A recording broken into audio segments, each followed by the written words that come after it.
Have you ever had that feeling that things in this world aren't quite right, and that maybe the story that you've been told about this earth and what's happened in the past is maybe a bit fictitious?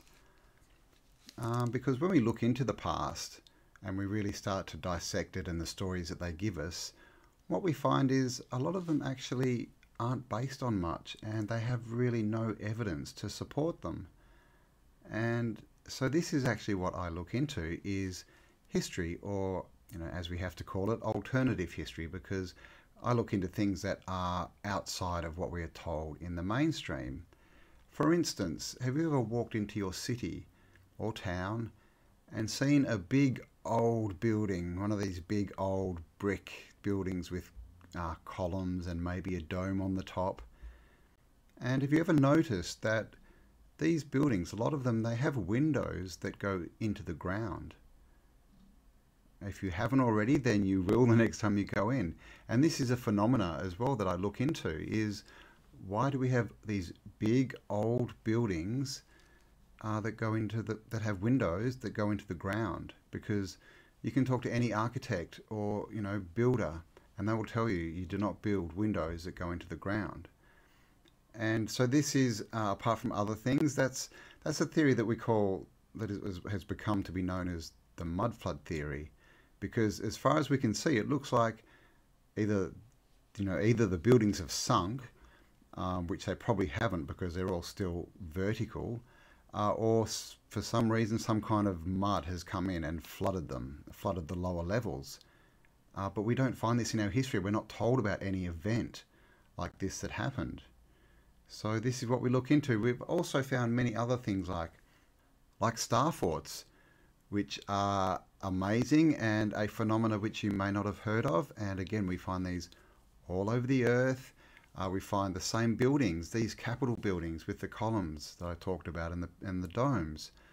They're in pretty much every country on Earth. They're definitely on all the continents except for Antarctica. They're everywhere, and they're all the same. They're all built the same. They all look the same. But we're told they were all built by completely different people at completely different times. So when we look into this, the story they give us really starts to unravel and not make a lot of sense. So that's what I look into. My name's Cambell, and I have a YouTube channel and other social media channels called Didactic. And autodidactic means to be self-educated, and that is a big part of what I do, is just trying to get people to see things from different perspectives, give them more information, so we can get down to the truth. Because if there's one thing that's come out of last year and what's gone on the earth, is that we're not exactly being told the truth about everything. So if you'd like to check out more of my work, you'll find links below. But now let's just get in and I'll show you a bit of what I look into and what I research in my channels to do with history. So I mentioned star forts. So we have star forts that are all over the earth. When we started this research, and when I say we, that there is a group of us, Wikipedia and the mainstream told us there was about 30 of these star forts. And of course, we've now mapped over 3,000 everywhere. And this is one of the main things that they do, is they give us this story that all these star forts, and they call them forts because they love to turn everything into war. It's all got to be about war. They like to invert everything. But we get these amazing shapes, these star forts. So this is a star fort. This is actually Fort McHenry in the USA. And as you can see, what we have here is a 5-pointed star with a pentagon in the middle, a 5-sided geometric shape. And you can see that as it goes out, it has on the outside these layers which come down and again have points on them. And then around the outside, down here, we can see another line on the outside. So what this is actually the tip of a much bigger structure, shall we say.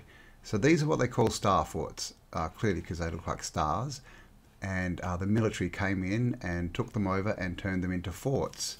Now when you look into were they ever used in battles and things like this? Not many of them were, and the stories are pretty sketchy. We're told that they have these points everywhere, which are called cavaliers. We're told that they have those to deflect cannonballs. Yet, when you have a look at these forts, as they call them, none of them have damaged by cannonballs or anything like this. And cannons aren't very effective against, you know, big thick walls like this. And of course we have the question of, if this was built for war, how long did it take to build? Because this is a very big structure. And so the whole story of war is, we're supposed to believe that everyone sort of went out and built their forts first, and then they said, let's go to war, because all the forts were there. But what happened is, they've actually found these forts. And I don't like to call them forts because they're not really forts. Here we have another one, another star, and this one is in the Netherlands. And as you can see, again, we have the same 5-pointed shape in the middle with our pentagon inside that. And even in the center here, this center like town square is also a pentagon. So this is clearly based on the number 5. And then as you can see, the star gets bigger as we go out, but you can see still 5-pointed here. And then it sort of bursts upwards here. And we call this a star. I call it a starburst. You know, obviously we're just starting this sort of field of research, but you can see it sort of explodes upwards. And all our research is pointing to that has something to do with energy, because these star forts, or stars as I like to call them, they seem to be built in specific places. So you may have heard of the energy grid, and that there are energy lines or ley lines across the earth, and these stars seem to be built on these ley lines, or on points of the ley lines. And here's another one, again 5-pointed. This one is a bit of, you know, more of a state of disrepair, looking a lot older. And as you can see, this is Fort Independence, Castle Island, USA. So this one's on an island. And that's another thing we see about star forts, is they are always next to water. This is Pamplona in Italy. And as you can see, this has the water going around the outside in this canal. And that's the water. They always have water on them. And you can see this one even gets bigger as it goes out, and it keeps expanding out. Now this one is actually a town, and they are buildings and houses, and people live inside this one.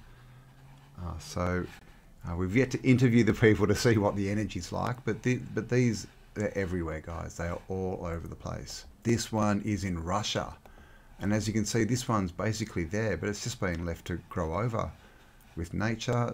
No buildings in it, hasn't been repurposed, and it's just sitting out in the countryside. This very nice star. This is called Fort Jefferson, and this again is in the USA. This is in the Florida Keys. Literally, this is in the middle of the ocean, on a little atoll. And as you can see, this is a 6-sided one, so 6-sided hexagon we've got. The star has gone, but this is the inside of the star, what's called the citadel. And this building here, this red brick building, and another thing that we notice is all the structures inside these stars are all red brick. They're all made of red brick. But can you see this? This whole structure. Now that, just to give you, a scope of size, that's the largest red brick building in the United States. Just that. That's the largest red brick building in the United States. And you can see these are huge, fully grown trees on the inside. So this is very large, and just out in the middle of nowhere. And look at this. It has a canal built around it, but it's in the ocean. So there's there's so many questions about these stars. This is Woerden in the Netherlands. And as you can see, this one's they've left it, but they've just built all around it, inside it. We've still got the canal system and the star, but it's pretty much been, a lot of it's been built over. And this is what we find is just remnants of these stars. This is a picture from back in the day. This is around the 1700s, I think they drew this. This is in France as well, 5-pointed, the Citadel of Lille. And you can just see in this picture how complex these were and how many points, and see how it's layered, but they twist it 180 degrees. So this is a 5-pointed star underneath, but it's just been turned a bit, and then it just keeps going out and getting bigger, looking like very much like energy, which, like I said, we believe they are definitely linked to. Here's another one, and just to show you, so these things are everywhere. We've still got the canal, nice star, another picture, and we find these pictures all the way back to the 1500s basically. The story is that all these were built in the 16 and 1700s by the Italians and the French, but that doesn't explain why we find them in the USA, on islands in the Caribbean, in Africa, or everywhere, in Asia. They're just everywhere. Here's another one. This is in Europe as well. You can see the nice star shape here. So this is part of the hidden history that we are not told about. Is all these structures.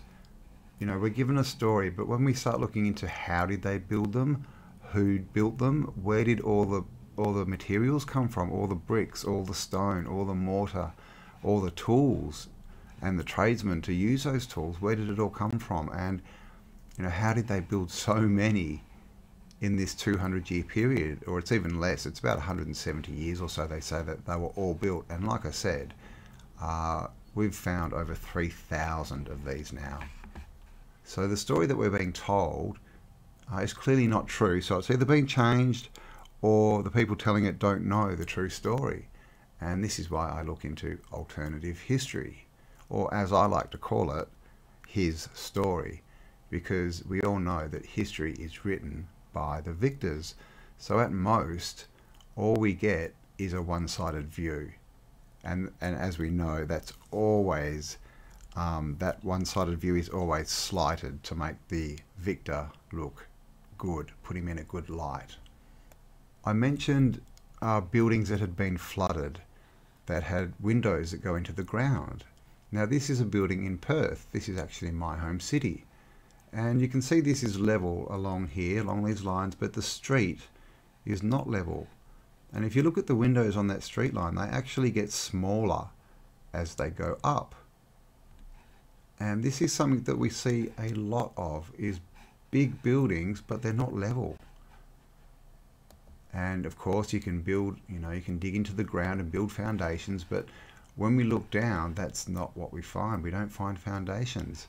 This again, look at this angle of this street, and this building is flat and going into the ground this way. So you can imagine how much of it is under the ground at this back corner.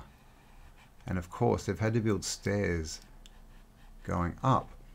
Now you'll see buildings like this where the ground's not so sloped, and so if you look at this line here, say near the stairs, you could imagine that all that could be covered under the road.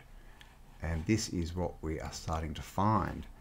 This is in America, and you'll see that there are windows here and here going into the ground. Now that's not very clever. And also when we get the windows going into the ground, there's always steps going up, because what's happened is this is sitting half between floors. That's what's happened. So these windows are a bottom floor, and then the windows above them are the current floor. So they've had to build steps to go up to get into the top floor, which is now the street level floor, or they want us to believe it's the street level floor. This, you can see this house goes straight into the ground. This is in London, and these windows where you can see they've had to dig it out, stairs going up, and clearly these buildings are going straight into the ground. So with history, we're told that everything they find to do with history is buried. It's all under the earth. Now, why is that? They always tell us that that's the way it is, but what they don't like to tell us is why. Because as you can see here, these are columns, and these are, you can see these are people. So what have we got here? 1, 2, at least 3.5 people underground. So we're talking 20 feet here, and they're still going down, and they've got bits of columns here all buried. So the question is, why are they under the ground? because we're told that the earth builds up through dust blowing in, plants rotting down, and humans leaving rubbish. But this much, that's a lot. Now this picture here is actually of some windows that were completely under the ground. The ground level's way up here somewhere. And as you can see, these windows actually, this one has a wooden frame in it still. And it has bricks behind it. You can see the one next to it a lot more clearly as being bricked up from the inside. We have round or curved lintels on top and all made out of red brick. This is all red brick. And clearly this was completely under the ground. They've just excavated this.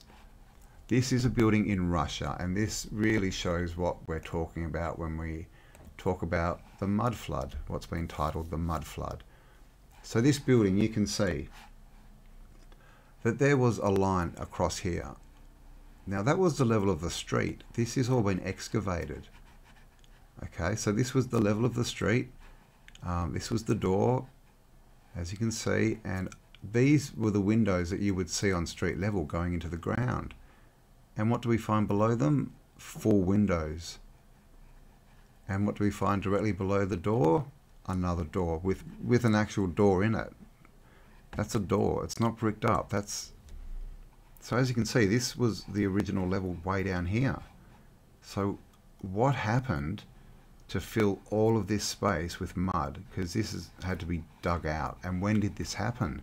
Is another big question. When did all this mud come in, all this earth? Because clearly, you can see right here, something has gone on and we have not been told about it. Which is why history is really his story, his version of events. This is a church in America. This top picture is how they found it. So this is pre-excavation, and you can see the line here looking level, and below it we have post-excavation. And you can see how far they've dug down. All the road levels are up here, and look what they've uncovered. The original full door down here.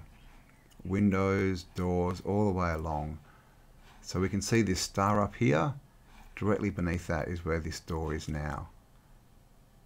So they just repurposed this, put a new door at the back here that they could get into, and just pretended it was only one level. So the evidence is mounting very quickly. This is actually the temple, the Mormon temple in Utah, and this is the ground level up the top here, and as you can see, all filled in with dirt, and these are the foundations way down here. And of course, again, this is the man, so about 20 feet there, and this is the same place, the same temple, just to show you. We've got the level lines here, the old street level, and this is basically the level, the bottom of the actual level above the foundations.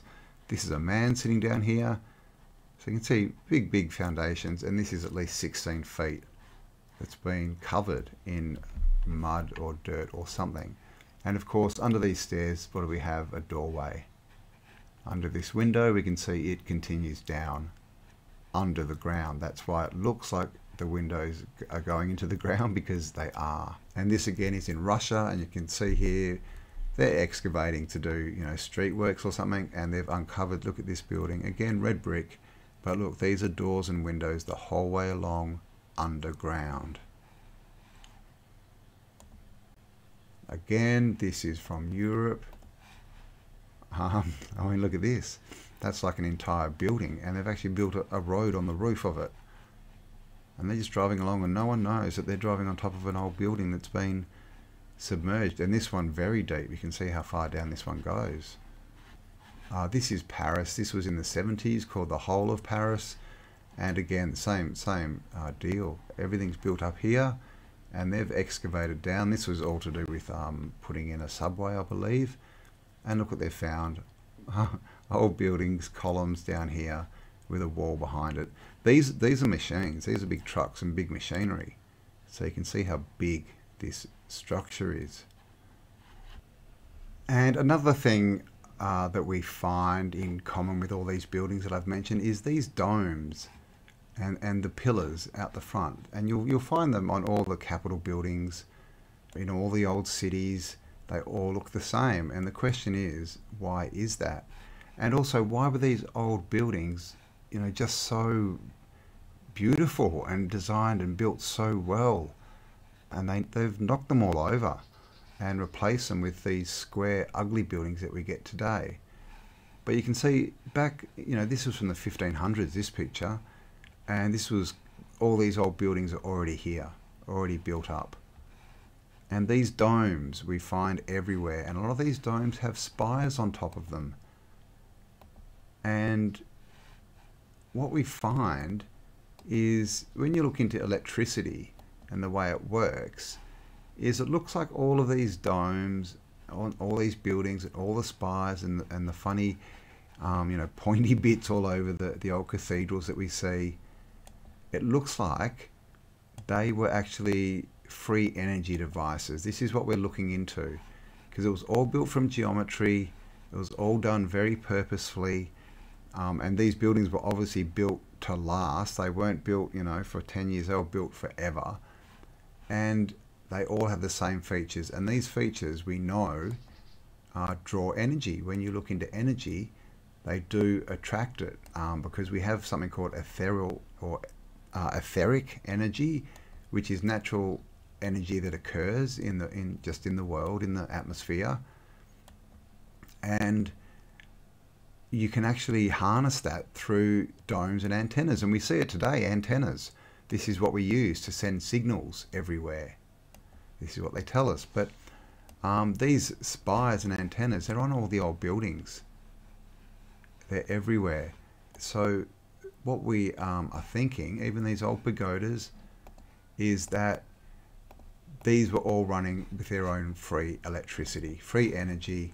They didn't need a system. They were all built as self-sustaining infrastructure. And that's all been ripped out, because they want us, of course, to pay for electricity. They don't want us to have free electricity. But they had running water back in the 14 and 1500s. But what we do see everywhere on these buildings are these pointy bits, these spires on the tops, and also domes. We always have the big spires and antennas on the top, and these, like I said, these were all around in the 1500s, fully built out, so we don't even know how old these buildings are. We also find these obelisks everywhere in the old world. This is France, and as you can see, look at the ground. It looks, a little bit muddy. But these obelisks, they're still everywhere, but they were everywhere in antiquity. And were these also part of getting free energy? Because they always have, well, most of them used to have spires on the top of them. They're all built out of, special kinds of rocks, granite and stuff, crystal. And so what were they? We're told that they were all, from Egypt, and then they got shipped around the world. But we have pictures. When you look into history, they weren't. They were already there. This is well before the 1800s, this picture, which is, the golden age of Egyptology, right? When they shipped all the stuff everywhere. So these domes with their spires definitely look like they were built to gather energy. We see double columns everywhere a lot. We see the arches everywhere, like the Arc de Triomphe. They're actually all over the world as well, if you look into it. But everything in the old world had big spires on it. So Antiquitech is another thing that we look into. Was the world, the world of antiquity, did it run on free energy? And we look into the technology, as well as, the Antiquitech, the free energy. We look into, the mechanics, because it seemed to be they had a lot of machines back then they tell us that all of this stuff was invented basically in, a 30-40 year period in the late 1800s. And as you can see, this is Adelaide, Australia, 1910, and we have an electric tram built up. And this is within sort of 50 years of Adelaide being found. So trams, all these old cities had tram systems in them. This is what we find. And all these old photos, you just look, all these streets are lined with these old buildings. And with their, look at all the antennas in this photo, all the antennas everywhere. but this was pre-TV. They probably had radio, but as you can see, horse and carts in the street. So this is around the turn of last century, and they've got a full electric tram system. And just look at this picture here. You can see that, 1908, this is their tech. It's horses. They don't have trucks or cranes or anything yet. They're using horses to pull, bits of metal, basically, to break the street up so that they can, I'm not sure, do something. So this is the tech they had, and look at all these old buildings. They're saying that this was all built, and this was the tech they had. So horses brought in all the products. How did they raise everything up? The size of some of these stones is a question of how did a wooden cart actually carry these stones? Could it have? So there's so many questions about the tech and what they say that they built, but could they? And again, just electric tram systems everywhere. These are all from Australia, and Australia is a new country, founded 1788. Most of the cities were founded in this between sort of 1830 and 1850, and then 50-60 years later they're all built out. Look at this big building here, and electric tram systems. New York, 1832. Horses pulling a tram. So they've only got horses, but they've got all the machinery and factories to make this tram, to make all the tracks, all the stations and that, but they can't work out a motor. I mean, it seems a little bit silly, doesn't it? Again, Perth, Australia. Look at all these huge buildings down the street, everywhere, both sides. And Perth, founded 1837, I believe, around that time. And so within 60 years, 65 years, they've built all of this. From nothing, new country, no mines, no industry, no factories, from scratch. So this is why we look into alternative history, because the more questions you ask, the more questions you get. Nothing makes sense at all. And then we have amazing old tech that we find in things like airships. Now, we all know about the Zeppelin, right? The Zeppelin blew up, and so now no one can use airships. But look at this poster. This says that you used to be able to fly in an airship from Germany to North America in 2 days. And again, these are tall buildings, but look, they still have the domes and the spires on the top. Now, what were they for? And here you can see this is US Navy and an airship tethered to a ship, refueling. Here is a picture of an airship, and as you can see, this is tethered to the top of a building. I believe this is the Empire State Building. We have a man here popping his head out, and look, these are people walking into the airship from the top of a skyscraper building. I'm pretty sure this is the Empire State Building. Lots of these buildings had these points, and they're still there. What were they for? Here's another one. And then we get these pictures of the airships and what they were actually like. And these things actually had floors inside them, and cabins and dining rooms and all these things, and viewing decks. So they were actually like hotels, flying hotels. And here you can see this says, this is just like a picture to show us how they work. So this is the airship, it's tethered. These are the people exiting from the dirigible, which is another name for the airships. We've got the light here, observation platform, enclosed observation platform with an elevator shaft on the middle going up, and some stairs, and basically that's all this is. It's just a tower for this airship to tether on. As you can see, there's no offices or buildings or any rooms or anything in here. It's purpose made for this airship. Here's another picture. This one is in Seattle. The inaugural mooring of the USS Shenandoah at the L.C. Smith Building in Seattle, USA. There you go. So why aren't we told about this? I did not know that airships were mooring on the tops of skyscrapers. And is this what all these pointy bits and observation decks are actually for? Here's another one. And of course, all we get now, right, is Goodyear, the Goodyear blimp. But they're just balloons. They're not dirigibles or airships. Here's another one. And you can see on this one, these two men are actually just winching it in and tying it up. This is a name, but yeah, that's another airship. Then we get these old posters. The Lady Heterodyne Airship Regatta. And I mean, look at that thing. And they were having shows, like we have the air shows today, but they had airship shows. And here's another one. I believe this is German, Land and Plattformen, but you know, obviously this is tethered to the top of this building. And look what's in the background, all these airships. So this is a thing. What kind of tech did they really have back in the day? This is a modern, you know, this is what they look like today, these mooring places. We've still got the observation decks and that, but now they're basically no airships, and this is just all antenna material. So are they still collecting free energy and charging us for it? Here, another one. Building provides a mooring mast for Zeps. Again, top of a building. And it's actually a mooring station for an airship. And this would make sense. They'd never need to touch the ground. They just come in, you know, people get on, people get off, you refuel, do all your stuff, and then you just keep going. And here's, look at this one. This is actually moored. I'm not sure exactly what's going on, but tethered, going straight up and down. So you wouldn't want to be sitting in that one. US Army.